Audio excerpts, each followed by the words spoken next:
Assalamualaikum warahmatullahi wabarakatuh.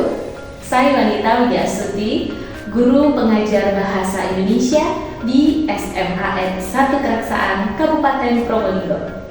Pada kesempatan kali ini, saya akan berbagi praktik baik tentang asesmen bagi peserta didik berkebutuhan khusus dalam materi menulis karya ilmiah pada pembelajaran bahasa Indonesia. Pada capaian pembelajaran bahasa Indonesia fase F kurikulum merdeka, elemen menulis tertera menulis riset dengan metodologi riset sederhana dengan menggunakan kutipan rujukan secara etis. Sebagai guru, saya tentunya harus memiliki kepekaan terhadap peserta didik berkebutuhan khusus. Salah satunya adalah dalam hal penyusunan asesmen pembelajaran. Tujuan asesmen adalah untuk mendapatkan informasi yang akurat tentang kekuatan, kelemahan, dan kesulitan peserta didik dalam bidang tertentu. Dalam melakukan asesmen, ada 4 aspek pertanyaan penting yang harus diungkap terkait dengan kondisi seorang individu dalam asesmen. Yang pertama adalah kemampuan atau keterampilan apa yang sudah dimiliki. Yang kedua, hambatan atau kesulitan apa yang dialami.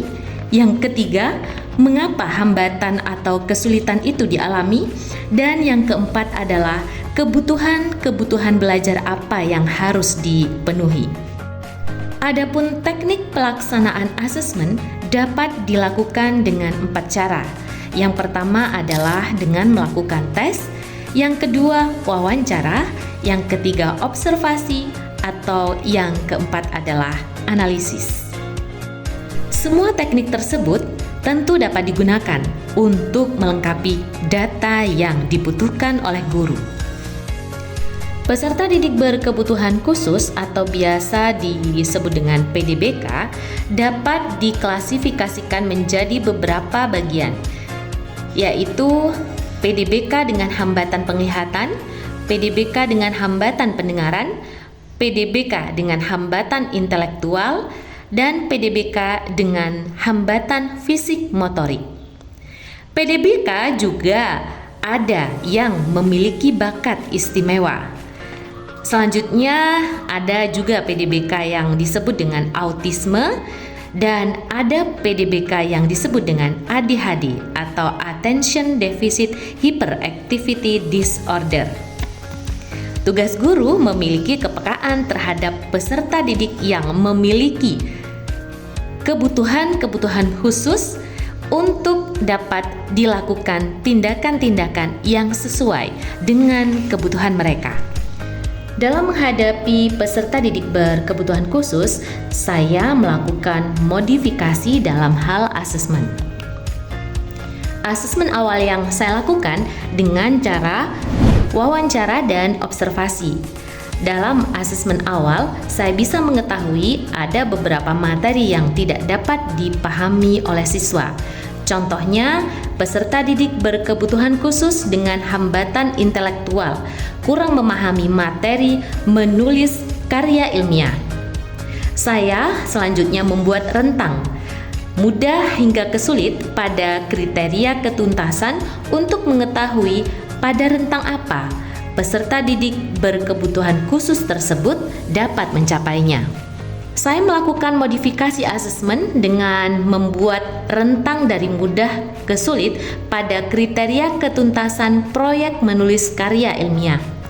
Ada 5 aspek penilaian yang ditetapkan, yaitu perencanaan penelitian, penyusunan instrumen penelitian, pengumpulan data, pengolahan data, dan pelaporan.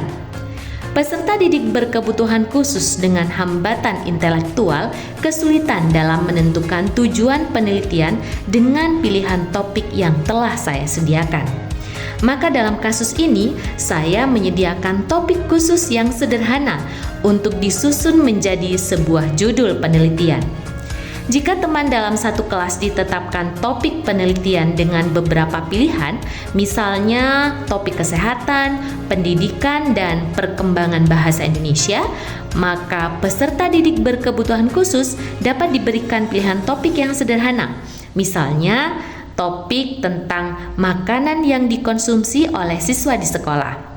Dengan modifikasi ini, saya bisa menyesuaikan asesmen dengan kemampuan mereka.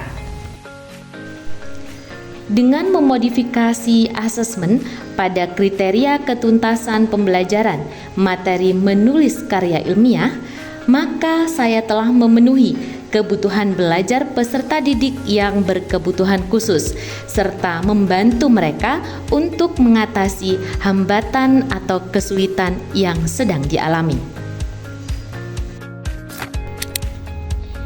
Demikian tadi praktik baik yang saya lakukan dalam asesmen pembelajaran bahasa Indonesia pada materi menulis karya ilmiah bagi peserta didik berkebutuhan khusus. Mengenal lebih dekat dengan peserta didik berkebutuhan khusus akan membuat kita berempati dan selalu berpikir inklusif. Semangat mengajar dan salam merdeka belajar!